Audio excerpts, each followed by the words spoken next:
Assalamualaikum warahmatullahi wabarakatuh. Selamat pagi anak-anak.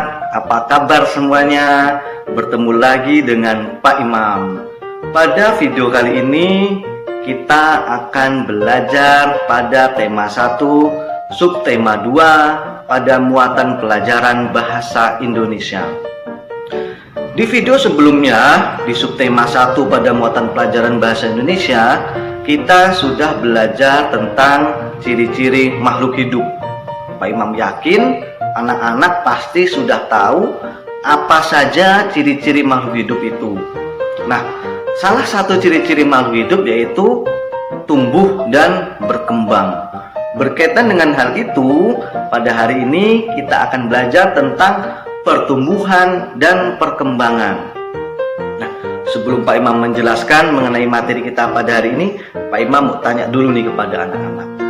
Apakah anak-anak dulu ketika kelas 1 dan sekarang sudah kelas 3 berat badannya masih sama? Atau apakah tinggi badannya masih sama? Kemudian apakah anak-anak dulu ketika kelas 1 dan sekarang sudah kelas 3 kemampuan membacanya masih sama? Tentunya tidak, pasti sudah mengalami perubahan. Nah, perubahan itu terjadi karena anak-anak mengalami pertumbuhan dan perkembangan. Lalu, apakah pertumbuhan dan perkembangan itu? Oke, sekarang perhatikan penjelasan Pak Imam berikut ini.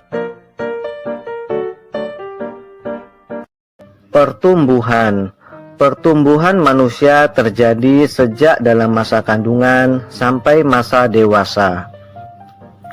Pertumbuhan adalah proses bertambahnya tinggi maupun berat tubuh pada makhluk hidup yang bisa dihitung dengan angka.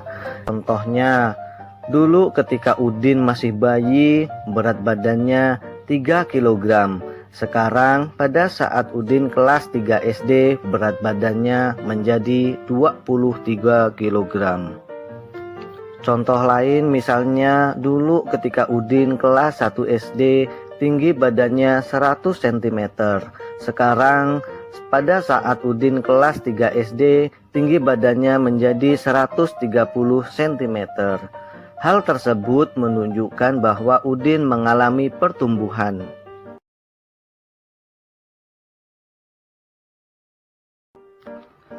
Perkembangan adalah proses menuju kedewasaan dan tidak bisa dihitung dengan angka.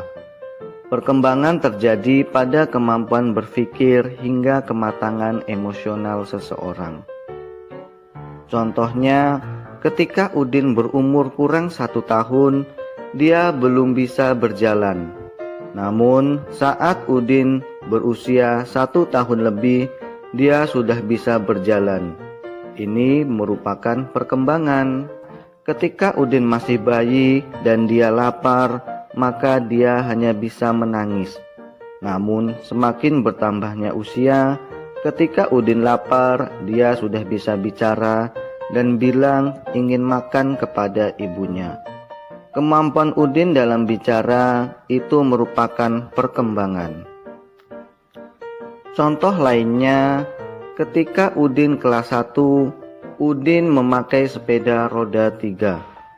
Dan saat Udin sudah kelas 3, dia sudah mampu dan berani memakai sepeda roda 2. Ini merupakan perkembangan.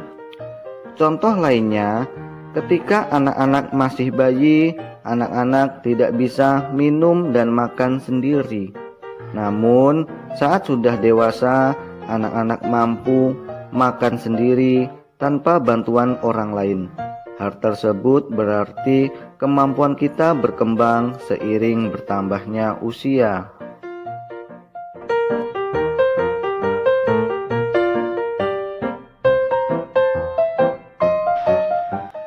Demikianlah materi kita tentang pertumbuhan dan perkembangan. Apakah anak-anak sudah paham? Agar lebih paham lagi, Pak Imam ulangi sekali lagi. Jadi pertumbuhan itu berkaitan dengan tinggi dan berat badan kita. Kalau perkembangan itu berkaitan dengan kemampuan kita. Misalnya dulu anak-anak belum mampu memakai baju sendiri. Sekarang sudah mampu memakai baju sendiri atau bisa memakai baju sendiri. Nah, itu berarti anak-anak memiliki perkembangan. Nah, sudah paham ya? Agar lebih paham lagi, silahkan anak-anak baca pada buku LKS-nya tema 1, subtema 2, halaman 30 dan 34. Oke, sekarang kita lanjutkan ke materi kita. Namun sebelum Pak Imam menjelaskan materi selanjutnya, Pak Imam mau tanya dulu nih kepada anak-anak.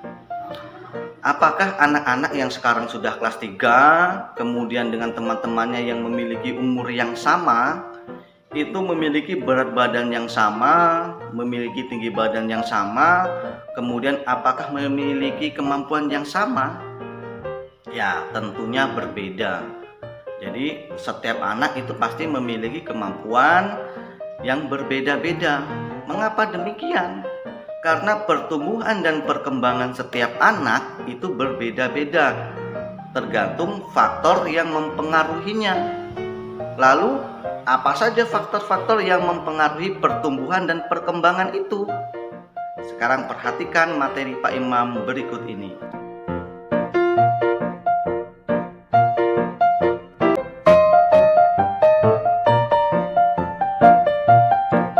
Pertumbuhan dan perkembangan dipengaruhi oleh yang pertama makanan, kemudian olahraga, tidur atau istirahat, rekreasi, dan keluarga.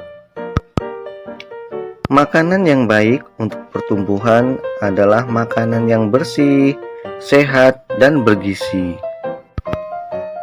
Berikut adalah macam-macam makanan sehat dan bergizi. Yang pertama, makanan pokok. Yang kedua, lauk pauk. Yang ketiga, sayur-sayuran. Yang keempat, buah-buahan. Dan yang kelima, susu. Yang pertama, makanan pokok.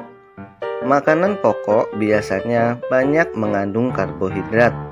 Contohnya, nasi, jagung, kentang, roti, dan ubi. Makanan sehat yang kedua yaitu lauk pauk.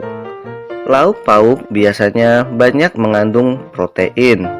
Contohnya daging, ikan, tahu, dan tempe. Makanan sehat yang ketiga yaitu sayur-sayuran.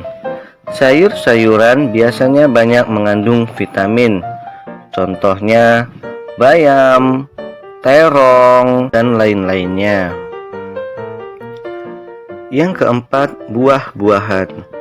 Buah-buahan biasanya banyak mengandung vitamin. Contohnya jeruk, apel, nanas, dan lain-lain. Yang kelima yaitu susu. Susu merupakan bahan pangan yang paling lengkap kandungan gizinya. Di dalam susu ada mineral, protein, lemak, dan lain-lain.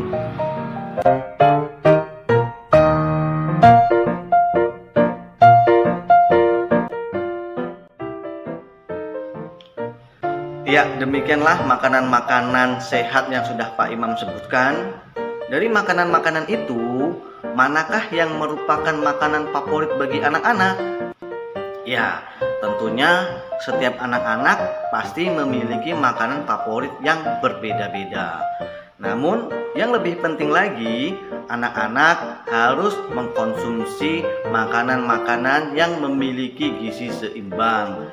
Ada sayurnya, ada buahnya, dan lebih bagus lagi, anak-anak harus mengkonsumsi atau minum susu. Serta anak-anak juga harus mengurangi makanan-makanan yang tidak baik atau kurang sehat, misalnya minum minuman saset, kemudian snack, itu harus dikurangi karena makanan-makanan itu kurang bagus untuk kesehatan kita. Kemudian selain itu, agar pertumbuhan dan perkembangan kita bagus, selain makan makanan yang sehat, anak-anak juga harus olahraga yang teratur, kemudian istirahat yang teratur. Ya, demikianlah materi kita pada hari ini. agar anak-anak lebih paham lagi tentang pertumbuhan dan perkembangan, kemudian tentang makanan sehat yang mempengaruhi pertumbuhan dan perkembangan, kemudian tentang faktor-faktor yang mempengaruhi pertumbuhan dan perkembangan. Silahkan dibaca kembali pada buku LKS-nya pada tema 1, subtema 2, halaman 45 dan 47. Pak Imam akhiri, wassalamualaikum warahmatullahi wabarakatuh. Selamat belajar kepada anak-anak semuanya dan tetap semangat.